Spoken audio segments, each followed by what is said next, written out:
Well, good morning, everyone, and welcome to White Rock United Methodist Church. I'm Reverend Phil Dickey, one of the pastors here at White Rock, and it's my joy to welcome you this morning. We're here with the Sunday Sit Down. We do this every Sunday morning as an opportunity to gather together and collect ourselves before worship starts, and I have the privilege to get to interview one or two other people on a Sunday morning, and it just kind of gets us ready for worship and gets us centered around what's happening that day. Usually it ties pretty closely to what's happening in worship, and today specifically it ties very well. We are All Saints Sunday today, and if you don't know what All Saints Sunday is, well, stick around. You're going to hear a whole lot about it over the next hour and a half, and we're going to celebrate the saints who have gone before us and entered into the great cloud of witness. And if you don't know what any of that means, that's okay. You're going to shortly. Really what we're going to do is come together and celebrate the people that we've lost over this last year and maybe even more over the last year. And we're going to do some unique things too and say we've lost more than just people in 2020. We're going to definitely acknowledge those people and celebrate the lives and what they've meant to our community, but also we're just going to look at how this has been a year full of grief. And so we have brought on Dr. Jenny Hughes. Jenny, thanks so much for being with us this morning.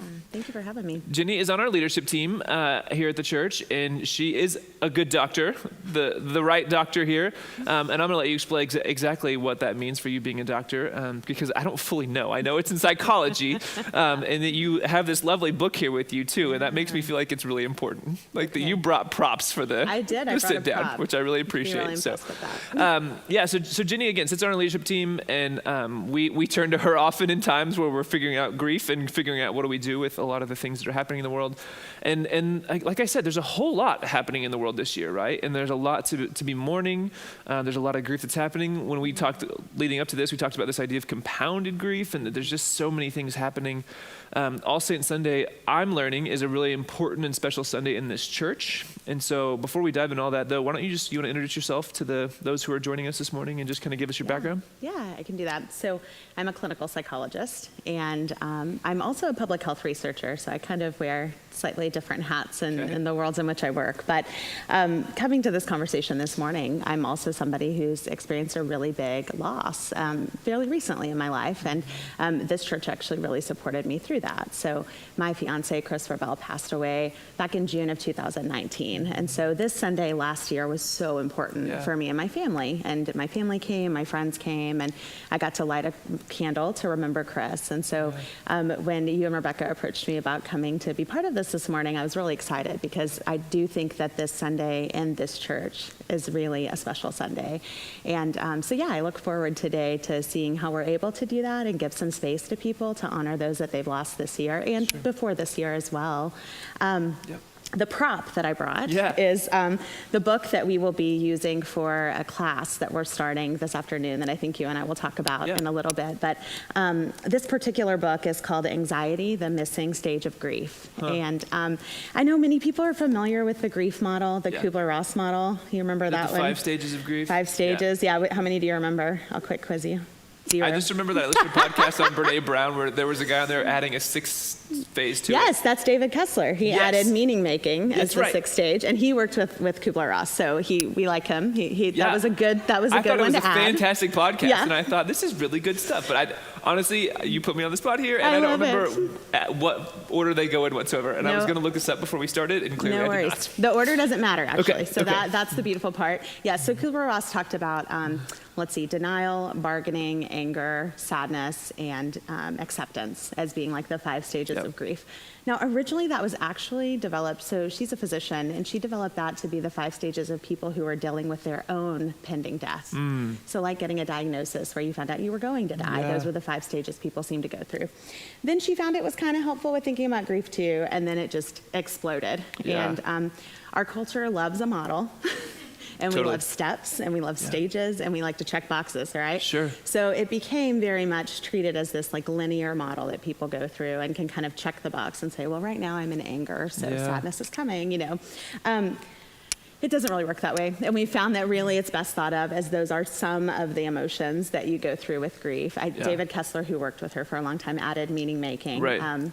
He lost his son, and I think was able to kind of look at that literature in a fresh way and say, wow, there's another step here. And Sure. so this book by Claire Bidwell Smith, she's actually a licensed professional counselor, and she has experienced a lot of loss in her personal life and noted that anxiety was really the big emotion for her. Her mother passed away when she was 18, and she started having panic attacks. And so yeah, I read this book not too long after Chris died. Actually, it came out, and it so resonated with me because his death was a bit of a traumatic death, and that meant I had all these like trauma responses going on. I was really anxious and really jumpy, and I read this book right around when COVID happened too. And I noticed that I was a little edgy and I was a little jumpy, and everybody around me was a little edgy and a little jumpy. And I have not experienced that at all with anybody during this pandemic. And I'm sure nobody listening has, right? Right. And so I thought, this book would be a really great one for us to dig into as a church and kind of think through how anxiety might relate to this sense of grief and loss that we have right now with all of the changes that have happened in our world. So many changes. The definition of grief that I like the best is grief is experienced after the death of something. It doesn't have to be the death of a person. I think that's kind of the biggest representation we have of it and the most straightforward. But anything that is worth loving is worth grieving. And so, loving your job or loving your routine or loving your school, all the different things that have really changed for people, you're going to experience grief with that. And so I think it's just important for us to stop and acknowledge that. So I look forward to the service today to hear how we'll do it. Yeah, so this idea of there's more things than just people that die, right? There's this ideas that die and realities and... dreams that die. Yeah, all these things. The business you started and So back at the beginning of the pandemic, Neil Mosley, who used to be on staff here, we did a little interview with a rabbi and... just a couple of various faith leaders and stuff talking about this idea of compounded grief.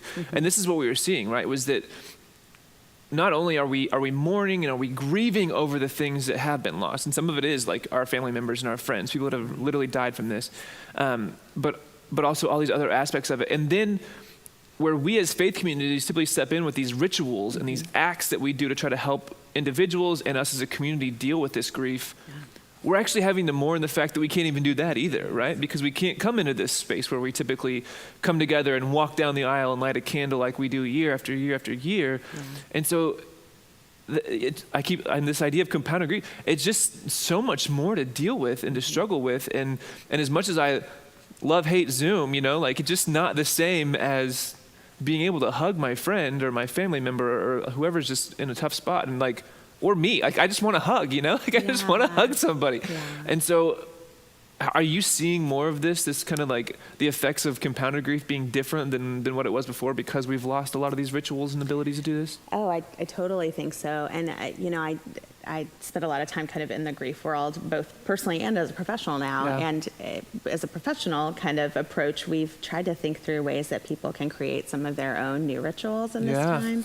And so, just even if you have a picture of the person that passed away and you light a candle every morning for them. Or, I love the tradition of the ofrenda from Day of the Dead, where you sort of set up a space in your home at a particular time. And it has a lot of meaning behind it. I won't go into now, but that can be a nice way to do that. And, it was great. I have a friend of mine who knows that I do that every year. And she left marigolds on my front porch yesterday with a little note just saying, this is for your friend. I was thinking of you. And if you could reflect on the people I've lost this year too, because she lost an uncle to COVID. And so I think connecting with people in the small ways we're able to and asking questions about your friend that's grieving, what they are doing to try to set up some way to remember that person. And then maybe there's a way you can participate in that ritual in a really sort of just non-intrusive, caring way that is experienced as a hug. I mean, those marigolds were like a hug yesterday from my friend. Oh, I love that. She can't really hug me. Almost like a virtual hug or not a physical hug. Front porch hug. Yeah, right? Bars, I love that. But so I think I think there's ways in community to do that. I think the church is always important in that. And I know here we've kind of had different ways to try to help people celebrate. I think today will be a good day of memory and celebration. But trying to find some personal ways to do that. And there are some upsides to Zoom funerals and memorials. I mean, I know we all have Zoom fatigue, so it's hard to really think about what that might be right now. But people can join you from all over who Right. may not have been able to be part of a celebration, right? You may have more time for some like personal storytelling about the person you lost if Yeah. people can really kind of get into that.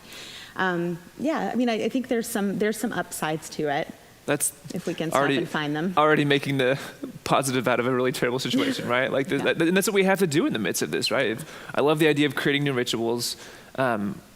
That's something I don't typically think about as an individual that I need to do a way better job of. And actually, let's sit there for a second, because this class that we're doing, so you and Rebecca and Keith, and right? Keith, The three of you yes. together, Yeah. which what a powerhouse leadership team to just do this class together with. good. And it's going to meet Sunday evenings. Sunday evenings at 4 to 5:30. And we start tonight. Just tonight, you come. You don't have to have a book. You don't Yeah. have to have done anything. So we'll kind of orient you to the whole process tonight. But we're really going to walk through this book. We're also going to walk through, Keith is going to take us through some of the Psalms. And then Rebecca is going to take us through an experiential practice around this. And so, yes, it will involve some art. We'll talk more about that tonight. Sure. But just some ways to really take what we're talking about and create maybe some ritual and sort of concretize some of these ideas for yourself. And so I think it's going to be really cool I love that word, for the next 4 concretize. weeks. Yeah. Yeah. And I love that it's holistic too, right? You have you're bringing psychology to it. Keith's going to be bringing scripture, and not that you guys aren't all overlapping and all this stuff too, right? But then Rebecca's so good with the arts and bringing in the various aspects of that too. So yeah, I'm thrilled that we're taking a holistic approach at this, because it's so easy for us to get stuck in our heads, or it's so easy if we're heart people to just get stuck in our heart, recognizing that they're always in conversation with one another. We have to embrace all aspects of that if we really want to have a All of holistic it. healing. Makes up your wise mind, right? Yeah. Like emotion mind, reasonable mind. Yeah. And I think this class is not just for people that are going through grief in the more usual sense. Sure. So I think I want to encourage folks who've had any kind of loss to join. And again, loss can be a job loss. Loss can be, something else like, being upset that you don't get your routines. And a loss can be struggling with some of the loss that's around having like a problem with substance dependence. I mean, Sure. there's all kinds of ways we can define this. With COVID, we've all had loss this year. So really this class is for everybody. Sure. And I just want to encourage folks to join tonight, at least check it out tonight and see if it's something that could be for you. I love that. Can we talk a little bit about anxiety? Because that's the name of this book, and I'm real curious about anxiety. And I feel like, as I take a big, deep breath here, Yeah. Does the I am word just practicing- bring up something for you? again, we're in the middle of COVID. That creates anxiety. There's people, everybody knows somebody, right, who's dealing with, whether it's a friend or a family member or a friend of a family, whatever, that's dealing with COVID. Our kids are having, all kinds of anxiety about not being able to go back, or we're here in Lakewood School District, our kids are only going to go half day right now. But even the idea of our kids going back full time in a week is bringing anxiety to some people, because now they're going to be in that space even longer. And so, there's just so much anxiety. And then, on top of it, there's this election that's happening in 2 days, I know. which is creating a whole lot of anxiety for a whole lot of people as well. No matter what end of the spectrum you're on politically, there's just a lot of anxiety around it. Yeah. So I would love to hear why this book, what is it about this book that has been so helpful for you, and where can it apply both for the loss of a loved one, the anticipated loss of a loved one, and then things like, elections and I'm going to say normal things. This doesn't feel normal at all. Right? No, it does not. It does not. But, so this particular book is nice because it really just goes through the sort of psychological view of anxiety, right? Okay. And anxiety is this fear that's experienced sometimes in relation to something that's actually happening, and sometimes in relation to something that's anticipated or that we sort of think is going to happen, right? Yeah. And I'm a psychologist, so I'm prone to say no emotion is entirely bad. Sure. Anxiety does serve a Has a function. purpose, right. Yeah, I mean, when it is something that's terrible that's happening, it will kind of induce that sort of fight or flight response that we've all heard of, right? And cortisol kicks up and does a lot of things in the body to help us get away. Right. I always joke with the teens that I work with, though, that the problem with our anxiety response in the body is that it's not exactly geared towards the kind of anxiety we deal with now. It's geared towards helping us run from tigers and stuff. Right. Right? So and even though 2020 has been weird thus far, running like hell from it's I have not seen tigers running around No. yet. No, We not still at have all. another 2 months to get through. Well, It could happen, I suppose, but let's not put that out there. Sure. But I think, so like, all of your like blood rushes to your extremities and you like to help you run like crazy or to fight, right? And digestion kind of stops, which is why we all get stomach aches when we're anxious. And your blood is not rushing to the head to help you think clearly. It's rushing to just help you like get out of there. And so all of the different things that happen, the heart racing, et cetera, those are all really adaptive responses to tiger anxiety.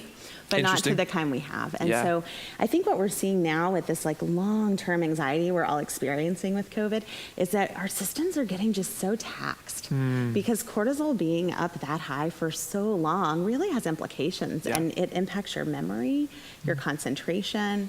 You kind of feel this low level of fatigue all of the time. Like that's kind of where we're all at. And I think it's really easy to get onto yourself and say like, oh, I'm just being lazy. I'm not being as disciplined as I should be in this new COVID world. I need to, structure my home to work better from home and da-da-da-da. True. And there is something biologically happening with all of us now. And so I think we're all prone to name anxiety when it's that like intense sort of panic attack feeling anxiety that you can kind of count on and name and say, okay, that happened because of X, Y, or Z. This sort of low level anxiety when there are threats there, but none of them are like tiger threats. Right. But our body still reacts that way. And so that's where anxiety around grief comes in too, right? Yeah. You suddenly lose somebody in your life, and it's a reminder of a lot of things. One, that there's uncertainty in life. Two, that we can't control everything as much as maybe we like to think we can. That's a hard one for a lot of people, right? That's hard for me, yeah. And then three, that, we will all die. And we don't really know when that's going to happen. And so it makes sense when you think of those three things that would kick up anxiety as being an emotion of grief as well. So I think this book just does a really nice job of laying out in practical ways what that looks like. So can I take a moment of privilege here then and ask, in the midst of this anxiety and stuff, what are things that you as a professional in this are really recommending for people to, I'm a big advocate of meditation and I'm a big headspace person. And so like some things that I've really learned or helped me differentiate is that I'm not my thoughts, I'm not my feelings, right? Like I can allow myself to kind of have outer body and note them and let them go, like go by cloud in the sky. There they go, right? There's always the blue sky there, but there's a lot of stormy clouds sometimes, especially lately. So what are some things that you recommend for people as they begin to acknowledge that they're feeling this anxiety? And again, it's not like there's a tiger in front of me, but as we become more aware of it, what are some good practices? And I don't want you to give away the class tonight, right? Like I want people to still come and engage in that, but I'm sure there's plenty here, there's plenty of material to talk about, No, I mean, I would say at the very basic, one, just regular self-care, like making sure you're eating healthy, you're going to sleep when you should and getting rest and just taking care of your body. That kind of keeps the system going in the background level, right? And then exactly what you said, noticing your thoughts, having an awareness of your thoughts, recognizing a thought is just a thought is just a thought, right? It doesn't have to actually go with action unless you make it as such. And you also don't actually have to grab onto it and hold it unless you decide to. And so mindfulness practice can very much help with that, learning how to kind of notice the thoughts and not get as attached to them. We also know that just naming an emotion is a powerful thing and actually can bring the emotion intensity down just by putting a label on it. Fascinating. So being a little more in tune with what your body feels like your body feelings and some of those signs of different emotions, and then also noticing the thoughts. It's how you connect those things that you typically name an emotion. So taking the time to do that too. Exercise is always good for this. All of that stuff I talked about with cortisol and how it gets your body revved up. Exercise helps kind of burn some of that off a little bit, which can be really useful and makes your brain say, oh, maybe we're revved up because of exercise and not because of anxiety. So it helps with that kind of interpretation piece. Very cool. That's good to know. Well, we have one more minute here. Is there any like 1 minute, last minute thing that you wish everybody knew about either psychology or dealing with grief or dealing with loss or anxiety? That's a big question. I know, right? In 1 minute. In 1 minute, like. I mean, I think just with grief, let yourself move through it. I think we try to avoid anything that's uncomfortable, especially feelings, and our society is set up to support that avoidance in so many ways. And that's, I think, the thing we've all learned in COVID is sometimes the world stops. And we actually have to confront the feelings that we have. And with grief, we know that's really the only way to be able to move through is to be in it and figure out how to take that person with you and put them in your life and in yourself in ways that can help you move through life in a sacred way. I love that. I'm not a psychologist by any means, but one of the things that I love about being a pastor is that we get to do that in community, and you don't have to do this on your own. and sometimes it feels so isolating, but the brilliance of community, and again, I know that's another thing that adds anxiety because we're feeling isolated in the midst of this a lot, but you don't have to be isolated, right? That you can lean on people, and you need to lean on people to get through this. So, well, thank you for sharing your wisdom with us today. Thanks we for really having appreciate me. you, and we appreciate your leadership on our church, and especially leadership in this class too, because I think it's going to be so beneficial to a lot of us right now. So Good. thanks for joining us. Of course.